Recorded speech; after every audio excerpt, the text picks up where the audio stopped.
Bonjour chers frères et sœurs. Aujourd'hui, nous allons parler du tribalisme. Pour ceux qui ne sont pas encore abonnés, je vous invite à le faire pour soutenir cette initiative louable parce que nous parlons du Cameroun. Et quand on parle du Cameroun, il faut avoir tout le soutien. Et comme moi je l'ai dit tantôt, il faut que les populations camerounaises s'unissent en un seul peuple pour mieux défendre leurs intérêts. Que ce soit au niveau international, que ce soit au niveau national, quand il faut protester contre le gouvernement en place, au niveau international, où il faut faire face à la compétitivité internationale. Donc, nous devons être plus efficaces à le faire si nous sommes plus unis. Ceci étant dit, le professeur Maurice Kamto te pose cette question. Toi, qui es tribaliste, qui a choisi de naître où il est né? Euh, Qui a choisi de naître où il est né? C'est aussi une question facile. Si tu as des réponses, fournis les noms. Si tu as choisi de naître camerounais, dis-le nous. Africain, noir, au nord, au sud, à l'est du Cameroun, dis-le nous. Si tu nous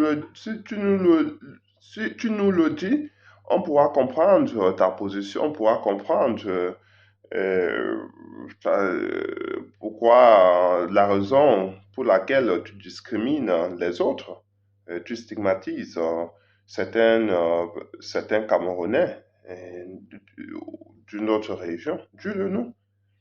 Alors que Maurice Kamto est en train d'enseigner à l'amphithéâtre dans une université camerounaise, je crois que c'était à Lyrique, il enseignait le droit constitutionnel, quelque chose comme ça. Et un étudiant, presque par défi, lui dit, Maurice Kamto, tu es très fort, mais je ne t'aime pas parce que tu es bamlégué. C'est lors d'une émission à STV, je crois que c'était les années 2009-2010, que Maurice Kamto partage cela avec le public.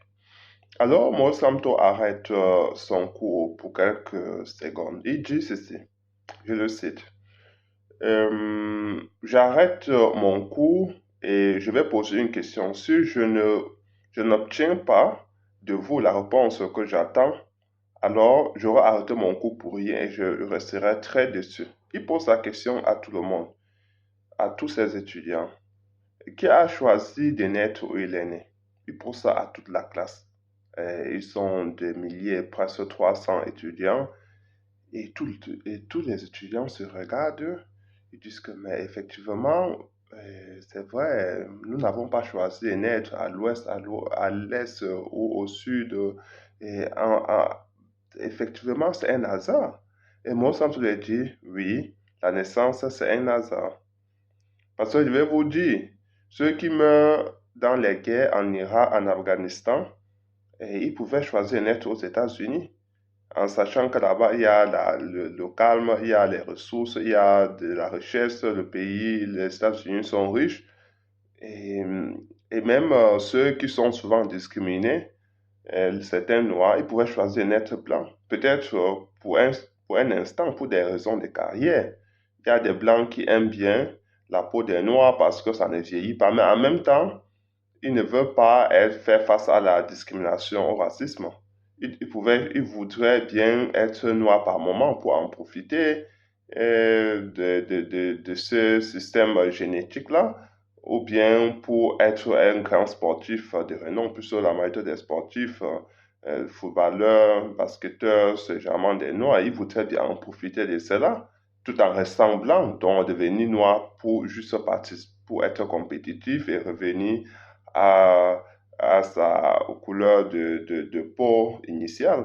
Et même certains noirs, pour des raisons de carrière, pouvaient choisir d'être blancs pour avoir bénéficié des mêmes avantages que les blancs.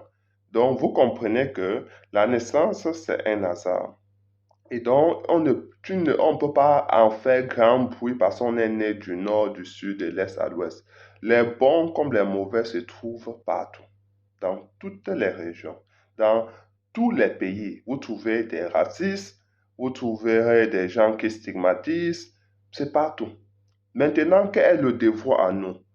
Un jeune éclairé, un jeune qui allait à l'université, un jeune qui comprend comment fonctionne la société.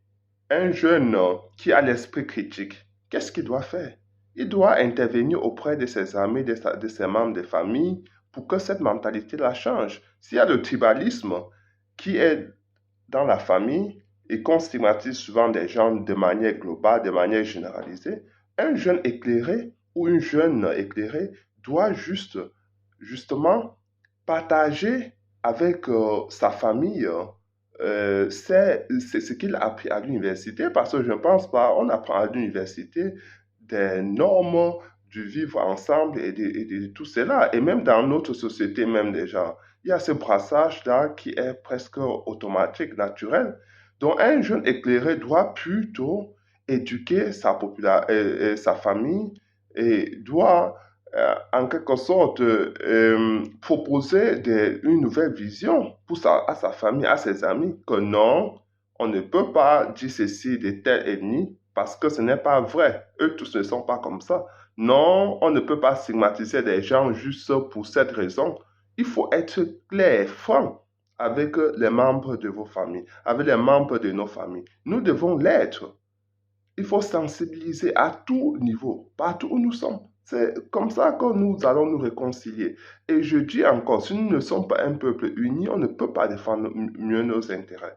On ne pourra pas aller à la conquête du monde. On ne pourra pas être compétitif face aux autres nations et aux autres nations occidentales qui ne sont plus à ce niveau-là, qui sont en train de se mettre ensemble. Vous voyez, la construction d'une voiture, c'est à travers une coopération, une collaboration entre plusieurs pays. Les Français et les Italiens se mettent ensemble avec les Australiens. Vous allez voir, et c'est comme ça dans tous les projets, dans toutes les réalisations. Vous trouvez plusieurs nations. Donc l'Afrique doit arrêter avec cet enfantillage, avec cette vision grégaire, cette vision plutôt primaire de la chose, cette discrimination primaire, parce que ça ne les avantage pas. Ça les ramène en arrière et le monde, nous sommes la risée du monde parce que beaucoup s'entretuent pour des choses qui n'ont pas vraiment une utilité commune ou publique. Et je vais vous dire, il faut faire partie du régime Biya. Parce que le régime Biya a divisé le peuple camerounais, a instrumentalisé le tribalisme. Maurice Kamto est la solution à nos problèmes. Maurice Kamto viendra avec une autre façon de faire les choses. Il viendra pour faire prôner, il viendra pour mettre d'abord en premier lieu la compétence, la méritocratie. C'est en cela. On ne te prendra pas parce que tu as un certain patronyme. Non, parce que c'est le hasard qui t'a fait naître là-bas. On te prendra parce que tu es compétent.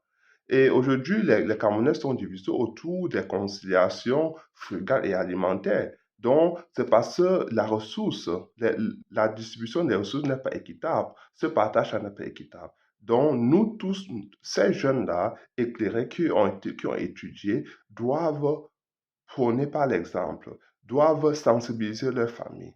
Et vous verrez que cette forme ce tribalisme-là prendra fin, prendra un coup et nous pourrions commencer à nous constituer en un peuple pour aller à la conquête du monde. Les gars, très bon dimanche à vous tous. Ciao.